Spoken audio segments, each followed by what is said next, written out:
இலவம் பஞ்சின் இதத்தை ஏந்திய மஞ்சள் நிலவலின் தேகம் அவனின் திடகாத்திரமான மார்பின் மீது முட்டி மோதி விழுந்திட, அவளின் இருதயமோ இரத்த அழுத்தத்தை சற்றே அதிகரித்து இதய துடிப்பின் வேகத்தை இருமடங்காக்கி, அவள் உடலை அவனின் தேகமது தாங்கியிருப்பதை இதழ் வழி உரைத்திட முடியாமல் இருதய சத்தம் அவன் செவிகளை எட்டும்படி மென்மையாய் சொன்னாள்.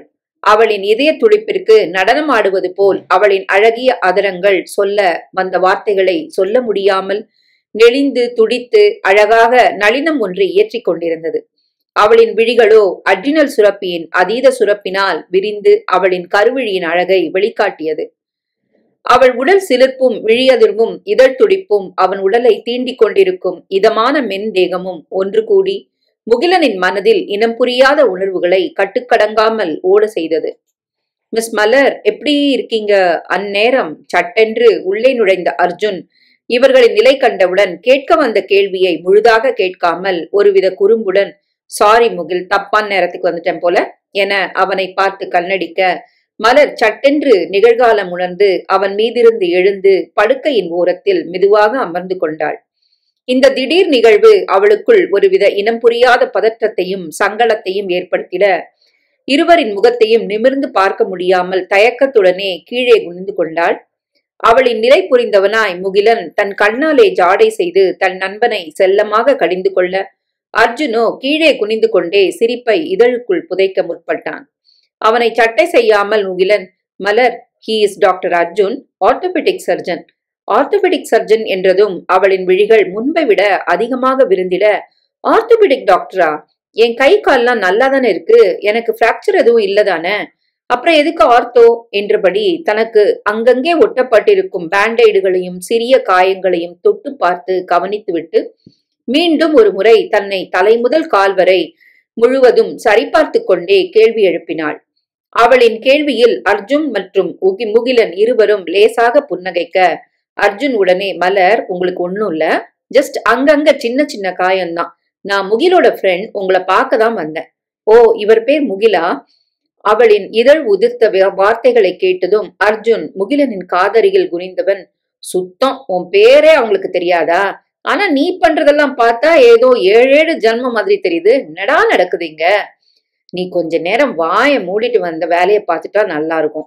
முகிலன் மென்குரலில் கிசுகிசுக்க, இருவரும் ஏதோ மென்குரலில் தங்களுக்குள் பேசிக்கொள்வதை கண்டவள் ஏதும் புரியாமல், என்னாச்சு, நான் ஏதாவது தப்பா கேட்டனா? முகிலன், இல்ல, அப்படி எதுவும் இல்ல.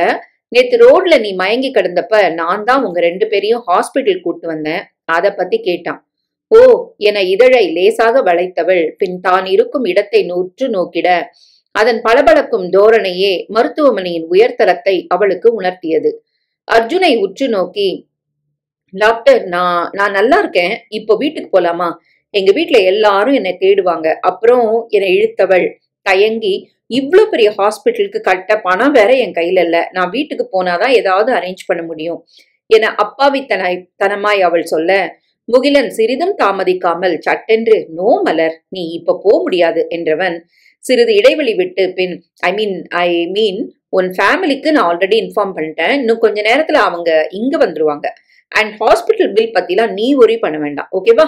அவன் வார்த்தைகளால் மலரின் முகத்தில் ஒருவித நிம்மதி கலந்த உணர்வு வெளிப்பட, பின் அடுத்த 2 வினாடியில் ஒருவித குழப்பம் வந்து ஒட்டி கொண்டது. அவளின் முக அசைவுகளை கவனித்த முகிலன், என்னாச்சு மலர், ஏதாவது சொல்லணுமா? அவளின் விழிகளில் ஒருவித பய உணர்வும் தயக்கமும் வெளிப்பட அவள் இதழ் அசைக்காமல் அமைதி காத்தபடி நின்று கொண்டிருந்தாள்.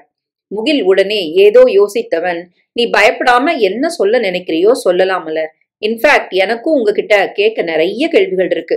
பட் உன் உடம்பு சரியானதும் கேட்கலாம் தான், இது வரைக்கும் நான் எதுவும் கேட்கல.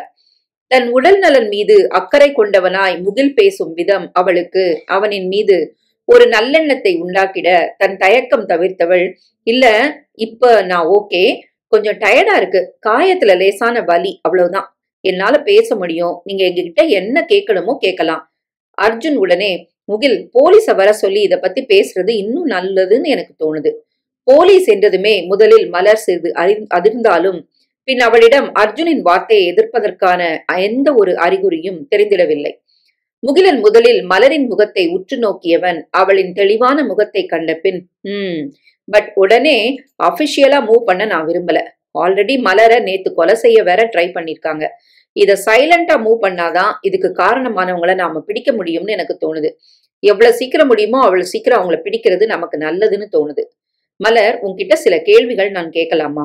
முகிலனின் கேள்விக்கு பதில் தர சம்மதித்தவளாய் மலர் தலையசைக்க, சட்டென்று அவர்கள் இருந்த அறைக்குள் மகேந்திரன் நுழைந்தான்.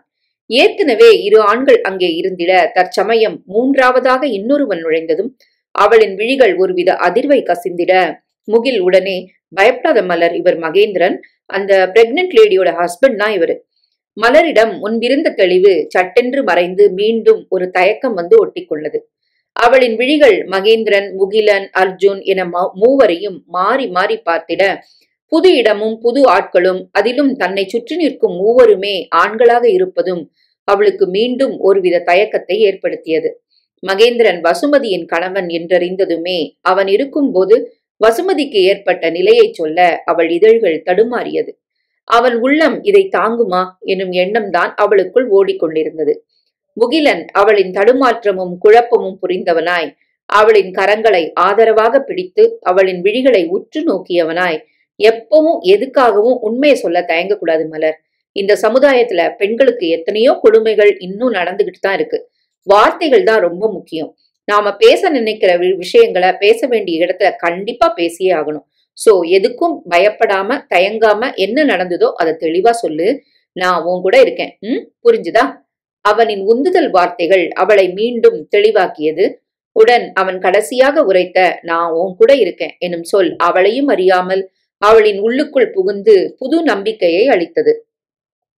அவள் தலையை லேசாக அசைத்திட முகிலன் முதல் கேள்வியாய், உன் கூட இருந்த அந்த கன்சீவ் லேடிய இதுக்கு முன்னாடி உனக்கு தெரியுமா என்றான். அவள் உடனே, இல்ல, அவங்கள எனக்கு தெரியாது. ஆனா நான் வேலை பார்க்குற ஹாஸ்பிட்டல்ல அவங்கள 2-3 முறை செக்அப்க்கு வரும்போது பார்த்திருக்கேன். சரி, நேத்து அவங்கள எங்க, நீ எப்ப பார்த்த, என்னாச்சுன்னு கொஞ்சம் தெளிவா சொல்ல முடியுமா? அவளிடம் அவனுக்கான ஒருமையான அழைப்புகள் வந்து விழுந்திட, ஆனால் அதை இருவருமே பெரிதா எடுத்துக்கொள்ளவில்லை. இருவரின் மூளையுமே இதை இயல்பாக எடுத்துக்கொண்டதாலோ என்னவோ எந்தவித ஹார்மோனையும் அந்த நிமிடம் புதிதாக சுரந்திட விரும்பவில்லை போல. நேற்று என்றதுமே அவளின் உடல் எங்கும் லேசான ஒருவித நடுக்கம் பரவுவதை முகிலனின் விழிகள் கவனிக்க தவறவில்லை. மலர் மெதுவாக தன் இதழ் அசைத்தவள், நேற்று சாயந்தரம் நடந்தது அத்தனையும் ஒன்னொன்னா சொல்ற. முகிலனுக்கு கண்கள் மெல்ல மெல்ல சிவக்க ஆரம்பித்தது. தன் அக்காவும் தன் அவளும் எத்தனை துயரை அனுபவித்திருக்கிறார்கள் என்பதை அவன் செவிகள் கேட்கும் போதே அவனின் உள்ளம் துடியாய் துடித்துதான் போனது. முகிலனுக்கு ஒருபுறம் கோபம் எல்லை மீறி வந்து கொண்டிருந்தது என்றால், அருகே நின்ற மகேந்திரனோ கலவையான உணர்வுகளுக்குள் விழுந்தவனாய் விழிகளில் கண்ணீரை ஏந்தியிருந்தான். மலரின் இதழ்கள் நேற்றைய நிகழ்வுகளை சொல்லும் போதே அவளையும் மீறி அவள் விழிகள் கலங்கிட, அத்தனையும் மீண்டும் அவள் கண் முன்னே வந்து போனதாலோ என்னவோ அவள் உடலில் ஒருவித நடுக்கம் பரவி கொண்டிருந்தது. அதற்கு மேலும் அங்கே நிற்க முடியாமல் மகேந்திரன் சட்டென வெளியேற அவனை சமாதானம் செய்வதற்காக அர்ஜுன் அவனின் பின்னாலேயே ஓடினான். இருவரும் அங்கிருந்து நகர்ந்ததும் மலர் தன் கலங்கிய விழிகளை துடைத்தவள், அவனுங்க 2 பேரும் மனுஷங்களே இல்ல சார். அவனுங்களை கொன்னாலும் என்னோட ஆத்திரம் அடங்காது. கொஞ்சம் கூட இரக்கமே இல்லாத அரக்கனுங்க. கர்ப்பிணி பொண்ணுன்னு கூட பார்க்காம அவங்க வயிற்றுல சொல்ல வந்த வார்த்தைகளை முடிக்காமல் அவள் லேசாக விசும்பி தன்னை கட்டுப்படுத்தி இயல்பு நிலைக்கு மீள முயற்சித்தாள். தன்னவள் எத்தனை சிரமப்பட்டு தன் அக்காவை இந்த இடரில் இருந்து மீட்டிருக்கிறாள் என்பதை உணர்ந்தவன் சிறிதும் யோசிக்காமல் அவளை சட்டென தன்னோடு இறுக்கமாக சேர்த்து அணைத்திட, அவனின் விழியின் கண்ணீர் துளிகள் அவளின் முதுகில் துள்ளி ஓடியது. கரகரத்த உணர்ச்சி மிக்க குரலில் அவள் செவியோரம் அவன், தேங்க்ஸ் மலர், தேங்க்யூ சோ மச், என் அக்காவை காப்பாத்தினதுக்கு. இதுக்காக நான் என் உயிரை உனக்கு கொடுத்தா கூட பத்தாது. தேங்க்யூ மலர்.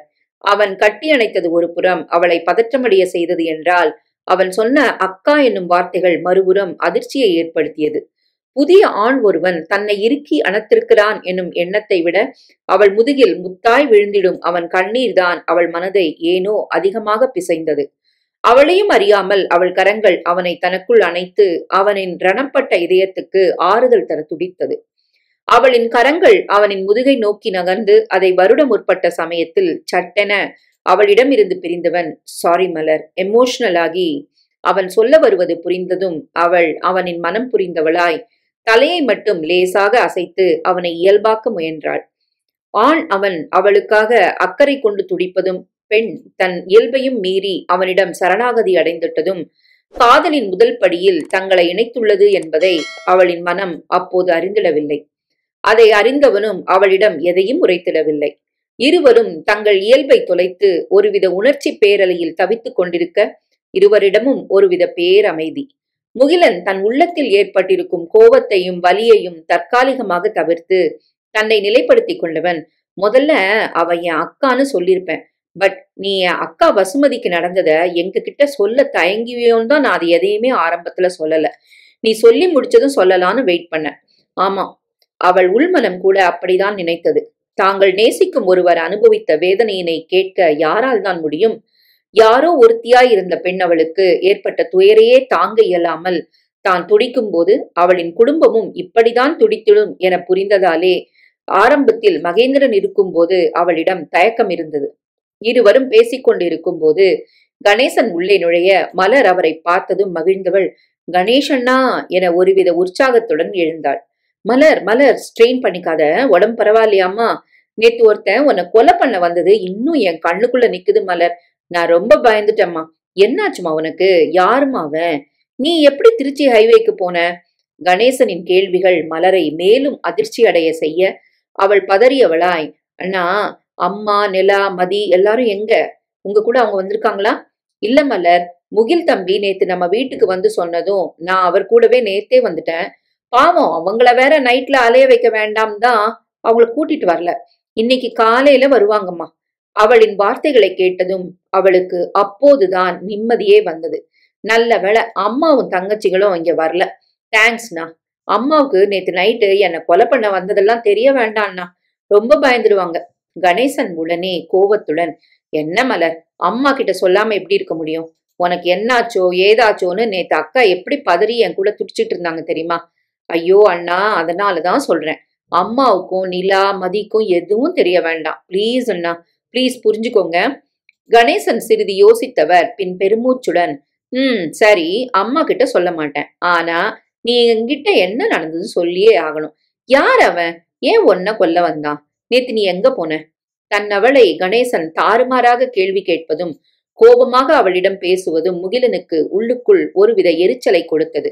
ஆனால் அவர் அவள் குடும்பத்தின் ஓர் அங்கம் போன்றவர் என்பது நேற்று வைதேகி பேசியதையும் தற்போது மலர் பேசிக்கொண்டு இருப்பதையும் வைத்து அவனுக்கு புரிந்திட முகிலனுக்கு அமைதி காப்பதை தவிர வேறு வழி தெரிந்திடவில்லை. மலருக்கும் தற்சமயம் வேறு வழி இல்லை. தன் இதழ் அசைத்தவள், அவன் யாரு என்னன்னு எனக்கு தெரியாதுன்னா, நேத்து வசுமதி மேடம தான் அவன் கடத்த வந்தான். அவங்கள நான் காப்பாத்து ட்ரை பண்ணும்போது அவங்க கிட்ட மாட்டிக்கிட்டேன். அந்த கோவத்துலதான் அவன் என்னையும் கொலை செய்ய ட்ரை பண்ணான் என்று ஆரம்பித்தவள் கணேசனிடம் அனைத்தையும் சொல்லி முடித்திட அவரோ பதில் பேச முடியாமல் அதிர்ச்சியில் உறைந்தார். மூவரிடமும் நிசப்தம் நிறைந்து கிடக்க மலர் மீண்டும், அண்ணா, அம்மாவுக்கு இதெல்லாம் என தடுமாறிட கணேசன் உடனே, நான் எதையும் சொல்ல மாட்டேன். நீ முதல்ல இங்கிருந்து கிளம்பு. நாம இங்க இருக்கிறதே வேண்டாம். நீ சொல்றத பார்த்தா அவனுங்க ரொம்ப மோசமானவனுங்க மாதிரி தெரியுது. முதல்ல கிளம்பு மலர், நாம வேற ஹாஸ்பிட்டலுக்கு போலாம். கணேசன் கோவத்துடன் சத்தமிட மலரோ ஏதும் பேச இயலாமல் முகிலனின் முகத்தை பார்க்க அவனோ, சார், புரியாம பேசாதீங்க. அவனுங்களை நாம பிடிக்கிற வரைக்கும் மலருக்கு பாதுகாப்பு இல்ல. திரும்பவும் அவங்க வர்றதுக்கு சான்ஸ் நிறைய இருக்கு. அவளுக்கு இதுதான் சேஃப் ஜோன். அவளை இங்கிருந்து கூட்டிட்டு போக நான் அலோவ் பண்ண மாட்டேன். கணேசன் சிறிது தளராமல், இங்க பாருங்க தம்பி, நீங்களும் உங்களை சார்ந்தவங்களும் இருக்கிற இடம் தான் பாதுகாப்பு இல்லாத இடம் மாதிரி எனக்கு தெரியுது. உங்க அக்காவை கொல்ல வந்தவன் தான் மலரையும் கொல்ல வந்திருக்கான். நீங்க தான் மலரை காப்பாத்தி ஹாஸ்பிட்டல்ல சேர்த்தீங்க. அதுக்கு ரொம்ப நன்றி. ஆனா அதுக்காகலாம் நீங்க சொல்றதை எங்களால கேட்க முடியாது. தயவு செஞ்சு புரிஞ்சுக்கோங்க. எங்களை கொஞ்சம் நிம்மதியா விடுங்க. வாட் நான்சென்ஸ் சார், பிளீஸ் இடியாட்டிக்கா பிஹேவ் பண்ணாதீங்க. கணேசன் அவன் பேசுவதை சிறிதும் லட்சியம் செய்யாமல், மலர், நாம போலாம், கிளம்புமா. முகில் தம்பி, நீங்க இனிமே எங்களை தொந்தரவு பண்ணாதீங்க. எந்த விதத்திலும் தொந்தரவு செய்யாதீங்க. நான் சொல்றது உங்களுக்கு புரிஞ்சிருக்கும்னு நினைக்கிறேன் என்றவர் முகிலனை அர்த்தமாய் ஒரு பார்வை பார்த்தார். அண்ணா, நான் சொல்ல வர்றத மலர் ஏதோ சொல்ல முற்பட கணேசனோ, இங்க பாரு மலர், உங்க அம்மாவும் உன் தங்கச்சிகளும் நல்லா சந்தோஷமா நிம்மதியா இருக்கணும்னு நீ நினைக்கிறியா இல்லையா? அவரின் வார்த்தைகள் மலரை தொடர்ந்து பேச விட முடியாமல் தடுத்திட அவளோ ஏக்கமாகவும் ஒருவித குற்ற உணர்ச்சியும் கலந்து முகிலனை நோக்கிட அவன் மலரை கிஞ்சியபடியே நோக்கி கொண்டிருந்தான். அவனின் பார்வைகள் அவளிடம் 1000 அர்த்தத்தை உரைத்து கொண்டிருக்க அவளால் ஒரு அடி கூட எடுத்து வைக்க இயலவில்லை. யாரோ ஒருவன் தான் பார்த்து ஒரே ஒரு நாள் ஆனவன்தான். அதிகம் பேசியதும் இல்லை. இருப்பினும் தனக்காக அவன் துடித்ததும் அவனிடம் தன் மனம் உணரும் ஒரு உரிமையும் அவனின் பேச்சின் அக்கறையும் அவளுக்குள் எதையோ உணர்த்திட முயன்று கொண்டிருந்தது. அவனை நிர்கதியாக நிறுத்திவிட்டு செல்ல வேண்டாம் என அவள் உள்மனம் அவளை நிந்தித்தது. அவளின் தயக்கம் புரிந்த கணேசன் என்ன நினைத்தாரோ சட்டென மலரின் கரங்களை பிடித்து இழுத்து கொண்டு வாயிலை நோக்கி நடக்க ஆரம்பித்தார். மலரோ முகிலனை திரும்பி பார்த்து கொண்டே நடக்க, அவனோ அவளை தடுக்க இயலாமல் கால்கள் உறைந்தபடி அவளையே உற்று நோக்கியபடி இருந்தான். அவனின் உள்மனம் அவள் அங்கிருந்து செல்வது நிச்சயம் சரியில்லை என அவனுக்கு ஒரு எதிர்மறை எண்ணத்தை உண்டாக்கி அவன் மூளையை அவளை தன்னிடம் இழுத்து வரச் சொல்லி உத்தரவிட்டது. பாவம், ஒரு விழியில் கோபமும் மறுவிழியில் ஏக்கமும் கலந்து அவளை பார்ப்பதை தவிர அவனால் ஏதும் செய்ய இயலவில்லை. அவனின் அந்த பார்வை அவளின் உள்ளத்தை கனத்திட செய்ய கணேசனின் கைகளை உதறிவிட்டு அவனை ஓடி சென்று அணைத்துக் கொள்ளலாம் போல அவளுக்கே ஒரு நொடி தோன்றிடத்தான் செய்தது. தான் யோசிப்பது சரியா தவறா என்றெல்லாம் அவளுக்கு புரியவில்லை. ஆம், அவளுக்குள் அவன் வந்துட்டதை உணர்ந்தால் தானே இவையெல்லாம் அவளுக்கும் புரியும். கணேசன் மலரின் கரங்களை இழுத்து பிடித்துக் கொண்டு வெளியே வருவதை மருத்துவமனை வளாகத்தில் இருக்கும் பெரும்பான்மையினர் விழிகள் கவனித்தாலும் அவரை யாரும் தடுக்கவில்லை. மலரின் முகம் சோர்ந்து ஏதோ ஒன்றை இழந்தது போல் வாடி உணர்ச்சியற்ற பொம்மை போல் இருந்தது. அவளின் உள்ளத்தில் இனம் புரியாத ஒரு கிளர்ச்சி ஏற்பட்டிட இருப்பினும் ஏதும் செய்ய இயலா நிலையில் கணேசனுடன் நடந்து வந்து கொண்டிருந்தாள். சில அடிகள் எடுத்து வைத்ததும் அவள் தன் மென்குரலில், அண்ணா, அம்மாவுக்கும் மதி நிலாவுக்கும் எதுவும் தெரிய வேண்டாண்ணா ப்ளீஸ், எனக்காக இந்த ஒரு உதவியை மட்டும் செய்யுங்கண்ணா ப்ளீஸ். அவங்களுக்கு தேவையில்லாம பயமோ பதட்டமோ வேண்டாம். உங்களுக்கே எங்க குடும்பத்தை பத்தி தெரியும்ல. எனக்கும் முகில் சாரோட அக்காவுக்கும் சின்ன ஆக்சிடென்ட் மட்டும் சொல்லுங்கண்ணா. கணேசன் மலரின் வார்த்தைகளுக்கு சம்மதம் தெரிவிப்பது போல் தலையசைத்தார். அடுத்த 5 நிமிடத்தில் மலரும் கணேசனும் குளோபல் மருத்துவமனையின் முகப்பு பகுதிக்கு வர, சரியாக மலரின் அன்னை வைதேகியும் அவளது சகோதரிகள் மதியும் நிலாவும் முகிலன் ஏற்கனவே ஆர்ஜே மருத்துவமனையில் தயாராக ஏற்பாடு செய்து வைத்திருந்த அவனது டிரைவருடன் காரில் மருத்துவமனை வளாகத்துக்குள் நுழைந்தனர். காரின் ஜன்னல் வழியே வேடிக்கை பார்த்தபடி வந்து கொண்டிருந்த நிலாவின் விழிகளில் மலரும் கணேசனும் தென்பட ஒருவித நிம்மதி கலந்த புன்னகையுடன், அம்மா, கணேஷ் அண்ணாவும் மலரும் அதோ போறாங்க பாருங்க, டிரைவர் அண்ணா வண்டியை நிறுத்துங்க என சத்தமிட்டாள். கார் நிறுத்திய அடுத்த நொடியே மலரின் தாயும் தங்கைகளும் அவளை நோக்கி ஓடி வர, தன் குடும்பத்தாரை கண்டு கொண்ட அவள் கண்ணீர் தேங்கும் விழிகளுடன் அவர்களை அணைத்துக் கொண்டாள். மலர், உனக்கு என்னாச்சுடா? நாங்க எவ்வளவு பயந்து போயிட்டோம் தெரியுமா? எப்படிமா ஆக்சிடென்ட் ஆச்சு? அக்கா, நல்லா இருக்கியாக்கா? என்னக்கா கை காலெல்லாம் இவ்வளவு காயமா இருக்கு? கழுத்துல வேற பெரிய காயம் இருக்கா மாதிரி தெரியுதே. அன்னையும் தங்கைகளும் மாறி மாறி தங்கள் அன்பை பொழிந்து அவளை பிரிந்ததால் ஏற்பட்ட தாக்கத்தை வெளிப்படுத்தி கொண்டு இருந்தனர். ஏற்கனவே பயந்து இப்படி பதறியடித்து வந்திருப்பவர்களுக்கு தனக்கு நடந்தவையெல்லாம் தெரிந்தால் நிச்சயமாக நிம்மதியாக இருக்க மாட்டார்கள் என உணர்ந்த மலர் கணேசனின் புறம் திரும்பி எதையும் சொல்ல வேண்டாம் என்பது போல் விழியாலே கெஞ்சிட, அவரும் அந்த குடும்பத்தை நன்கு உணர்ந்தவராதலால் அவளுக்கு சம்மதம் தெரிவிப்பது போல் தன் விழிகளை அழுந்த மூடி திறந்தார்.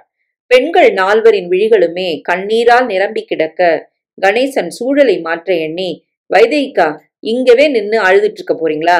மலருக்கு இன்னும் முழுசா குணமாகல, அவளை நாம பெரிய ஆஸ்பத்திரி கொண்டு போலாம். மதி உடனே, ஏன்னா இந்த ஹாஸ்பிட்டல்ல நாம ட்ரீட்மெண்ட் பார்த்தேன்ன? இல்லம்மா, இங்க ட்ரீட்மெண்ட் பண்ண பணம் ரொம்ப அதிகம் செலவாகணும்னு தோணுது. நம்மளோட குடும்பத்துக்கு இந்த இடம் செட் ஆகாதுமா, அதனால்தான் வேணான்னு சொல்றேன். வைதேகி தன் மகளின் முகத்தை நோட்டமிட்டவளாய், நேத்து நைட்டு ஒரு தம்பி வீட்டுக்கு வந்தாரே, அவரும் இங்கதான் இருக்காரா? அவருதான் உன்னை இங்க கொண்டு வந்து சேர்த்தாரா மலர்? உனக்கு எப்படிமா ஆக்சிடென்ட் ஆச்சு? உன்னை அவர் எங்கம்மா பார்த்தாரு? மலருக்கு என்ன பதில் சொல்வதென்று புரியாமல் போக அவளின் நிலைமை உணர்ந்தவர் போல் கணேசன், அக்கா, பாவம், அவளே காலையில தான் கண்ணு முழிச்சா, இப்பவே அவகிட்ட இதெல்லாம் கேட்கணுமா என்ன? அதெல்லாம் அப்புறம் பேசிக்கலாம்க்கா, முதல்ல மலரை அழைச்சிட்டு வாங்க, இங்க இருந்து கிளம்பலாம். ஆமாம்மா, அக்கா முகத்தை பார்த்தாலே ரொம்ப டயர்டா தெரியுது, கண்ணெல்லாம் ஒரு மாதிரி செவந்து இருக்கு பாரு. நீ கொஞ்ச நேரம் அவளை தொணன்னு எதுவும் கேள்வி கேட்காம வாமா. நிலா தன் அன்னையை கடிந்து கொண்டவள் மலரின் கரங்களை தன் தோளின் மீது போட்டபடி தாங்கி பிடித்து கொண்டாள். சரி, நீங்க முன்னாடி போங்க. நேத்து நம்ம வீட்டுக்கு நைட்டு ஒருத்தர் வந்தார்ல, அந்த தம்பி இங்கதான் இருக்காரு, நான் அந்த தம்பியை பார்த்து பேசிட்டு வந்துடுறேன் என வைதேகி மருத்துவமனையை நோக்கி நகர முயற்சிக்க, அவள் முகிலை தான் குறிப்பிடுகிறாள் என புரிந்து கொண்ட கணேசனோ, அக்கா, அவர்கிட்ட நீங்க என்ன பேச போறீங்க? அவரோட அக்காவுக்கும் தான் நேத்து ஆக்சிடென்ட் ஆயிருக்கு. பாவம், அவரை போய் நாம எதுவும் தொந்தரவு பண்ண வேணாம். நீங்க வாங்க, இன்னொரு நாள் பாத்துக்கலாம். என்ன கணேசா இப்படி சொல்ற? நடு ராத்திரின்னு கூட பார்க்காம நம்மள தேடி வந்து நேத்து மலரை பத்தி தகவல் கொடுத்து ஆறுதல் சொல்லிட்டு போனார்ல. நம்ம மலரையும் அவர் தானே ஹாஸ்பிட்டல்ல சேர்த்தாரு. அவருக்கு ஒரு நன்றி கூட சொல்லாம இருக்கிறது அவ்வளவு நல்லா இருக்காதுப்பா. அந்த தம்பியோட அக்காவுக்கும் வேற ஆக்சிடென்ட்னு சொல்ற இந்த மாதிரி நேரத்துல எப்படிப்பா ஒரு 2 வார்த்தை கூட பேசாம வர முடியும்? கணேசனுக்கு என்ன பதில் கூறுவது என தெரியாமல் மலரை நோக்கிட, அம்மா, அண்ணா தான் சொல்றாருல, நீங்க வாங்க, நம்ம இன்னொரு நாள் வந்து பார்க்கலாம். அவங்கள தொந்தரவு பண்ண வேணாம். ஏற்கனவே என் ட்ரீட்மெண்ட்டுக்கு அவர் நிறைய செலவு பண்ணிட்டாரு. திரும்ப திரும்ப நாம அவங்கள பாக்குறது அவ்வளவு நல்லா இருக்காது. வைதேகியின் உள் மனதிற்கு முகிலனை பார்த்து பேச வேண்டும் என தோன்றினாலும் சூழ்நிலை காரணத்தால் அவளால் தற்சமயம் பேச இயலாமல் போனது. குளோபல் மருத்துவமனையின் வெளியே நின்று கொண்டிருந்த ஒரு கால் டாக்ஸியின் மூலமாக அடுத்த அரை மணி நேரத்திலே மலர் மற்றொரு அரசு மருத்துவமனைக்கு அவளின் குடும்பத்தின் மூலமாக கொண்டு வரப்பட்டு அனுமதிக்கப்பட்டாள். அவளின் அருகே தற்சமயம் மதி, நிலா, வைதேகி என அவளின் உள்ளத்தில் விலை மதிக்க இயலா இடத்தில் இருக்கும் அவளின் குடும்பம் இருந்தாலும் தனக்காக துடித்து தன்னை ஏக்கமாக பார்த்தபடி நின்ற முகிலனின் முகம்தான் அவளின் விழிக்குள் மீண்டும் மீண்டும் வந்து போனது. தன்னை ஏக்கமாக பார்த்த அவனின் விழிகள் அவளிடம் எதையோ சொல்ல துடித்தது போல் அவளுக்கு ஒரு பிரமை. அவளையும் அறியாமல் அவளின் சிந்தனை முழுவதும் அவனின் செய்கைகள், அவனின் விழிப்பார்வை, அவனின் குரல், அவனின் பெயர், அவனின் முகபாவனை, அவன் தன்னிடம் குறும்பாக பேசி சிரித்தது, அவனின் ஸ்பரிசம் என அவனை மட்டுமே சுற்றி வந்து கொண்டிருந்தது. அவளின் உள்ளம் அவன் யார் என்று அறியும் முன்பே இப்படி அவன்பால் சாய்ந்து கிடக்கிறது என்றால் அவள் தனக்கானவள் என அறிந்தவனின் உள்ளம் மட்டும் அவளை பற்றி எண்ணாமல் இருக்குமா என்ன?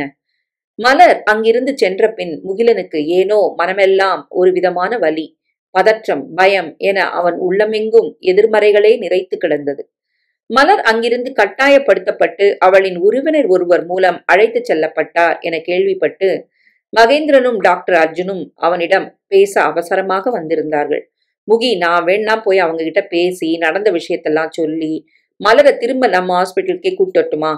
அர்ஜுனின் கேள்விக்கு முகில் மறுப்பாக தலையசைத்தவன், இல்ல அர்ஜுன், அவளோட ஃபேமிலிக்கு இதெல்லாம் தெரிஞ்சா ரொம்ப பயப்படுவாங்கன்னா அவளே எதுவும் சொல்லக்கூடாதுன்னு நினைக்கிறா.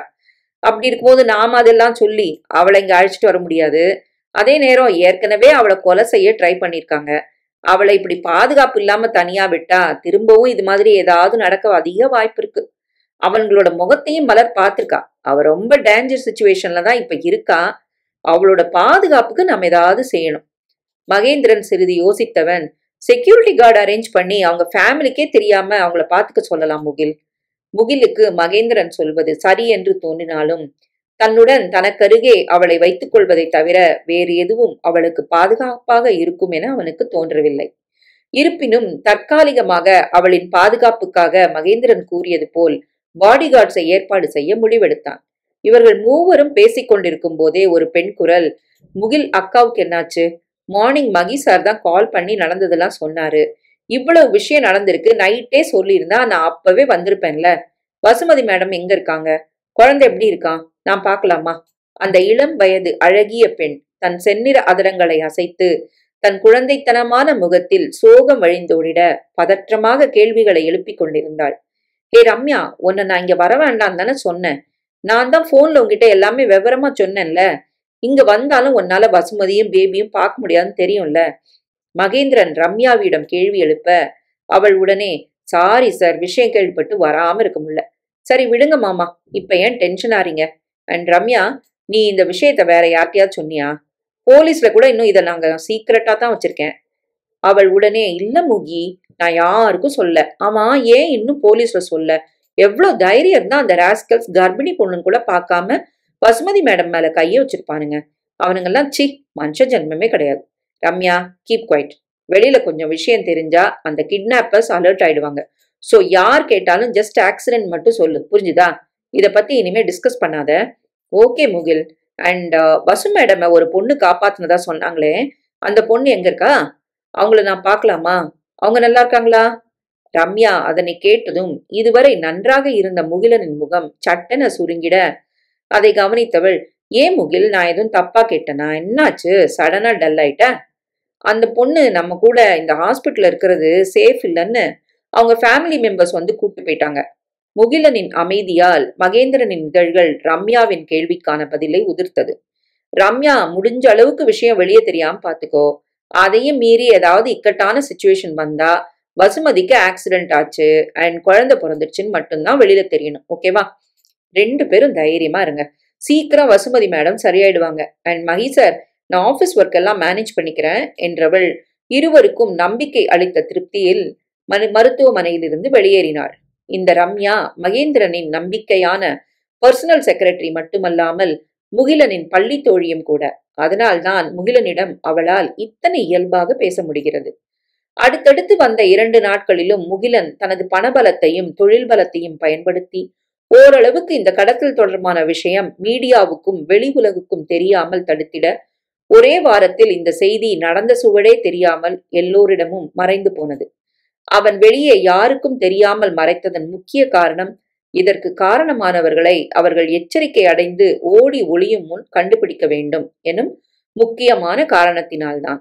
அரசு மருத்துவமனையில் அனுமதிக்கப்பட்டிருந்த மலரும் கொஞ்சம் கொஞ்சமாக காயங்கள் ஆறி முழுவதுமாக குணமடைய ஆரம்பித்தாள்.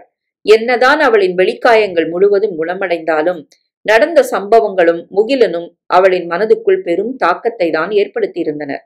முகிலனின் உதவியால் அவளின் குடும்பம் அவளுக்கே தெரியாமல் பாடிகார்டுகளால் எப்போதும் கண்காணித்து பாதுகாக்கப்பட்டு கொண்டிருந்தனர்.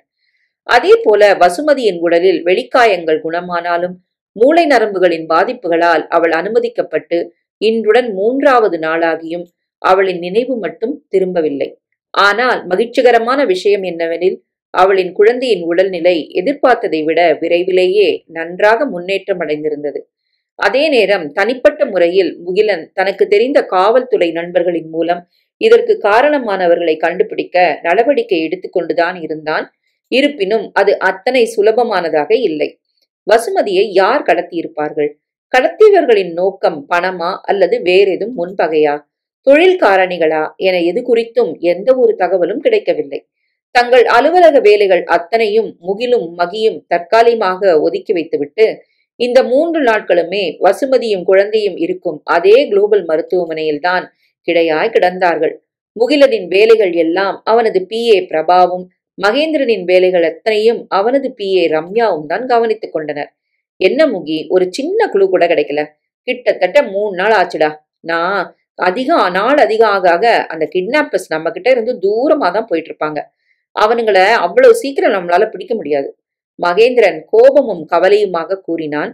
நமக்கு மலர் இருக்கா மாமா? மலர் தான் அவங்களோட முகத்தை பார்த்திருக்கா. இன்னைக்கு மலர் ஹாஸ்பிட்டல்ல இருந்து டிஸ்சார்ஜ் ஆறா. அவளை மீட் பண்ணி அவகிட்டதான் ஹெல்ப் கேட்கணும். அக்காவும் இன்னும் கண்ணு முழிக்கல. இப்ப நமக்கு இருக்கிற ஒரே நம்பிக்கை மலர் மட்டும்தான். மகேந்திரனுக்கும் முகிலன் சொல்வது சரி எனப்பட, ஆனால் அதற்கு மலர் ஒத்துழைப்பாளா என்றுதான் இருவருக்குமே புரியவில்லை. இவர்கள் இருவரும் தீவிரமாக பேசிக் கொண்டிருக்கும் போதே மூச்சிறைக்க ஓடி வந்த அர்ஜுன், முகி அண்ட் மகி, அக்கா கண்ணு முடிச்சிட்டாங்கடா என்றிட அவ்வளவுதான். இருவருக்கும் கால் தரையில் படவில்லை. சிட்டாக பறந்தபடி மூச்சிறைக்க ஓடி வந்த இருவரும் வந்து நின்ற இடம் வசுமதியின் அறையில்தான்.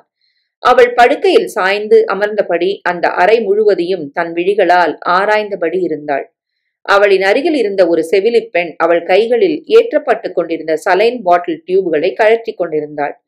தன் பின்னால் நிழலாடுவதைக் கண்ட அந்த செவிலி பெண் திரும்பிட மூச்சிறைக்க ஓடி வந்த முகிலும் மகேந்திரனும் வசுமதியை விழிநிறைய நீர் தேங்கியபடி பார்த்து கொண்டிருந்தனர். அவர்கள் இருவரை பற்றி ஏற்கனவே நன்றாக தெரிந்து வைத்திருந்த அச்செவிலி பெண் நாகரிகமாக அந்த இடத்திலிருந்து எழுந்து வெளியேறினாள். மகேந்திரன் வேகமாக அவளின் அருகில் அமர்ந்தவன் அவளின் கரங்களை தன் கரங்களில் ஏந்தியபடி, வசுமா என கண்களில் காதல் பொங்க தன் மனைவியின் முகம் பார்க்க, அவளின் முகத்திலோ எந்த விதமான உணர்வுகளும் தோன்றவில்லை. அக்கா என அடுத்தபடியாக முகிலன் ஓடி வந்து அவளின் அருகே அமர்ந்து அவளின் தலையை வருடி விட்டபடி, ரொம்ப பயந்துட்டேன்கா என்று இதழில் புன்னகையும் கண்களில் நீர்த்தேக்கமுமாய் வசுமதியின் முகத்தை நோக்கினான். வசுமதி தன் அருகே அமர்ந்திருக்கும் 2 ஆடவர்களின் முகத்தையும் மாறி மாறி பார்த்தாலே தவிர அவளின் இதழ்கள் எந்த ஒரு வார்த்தையையும் உதிர்க்கவில்லை.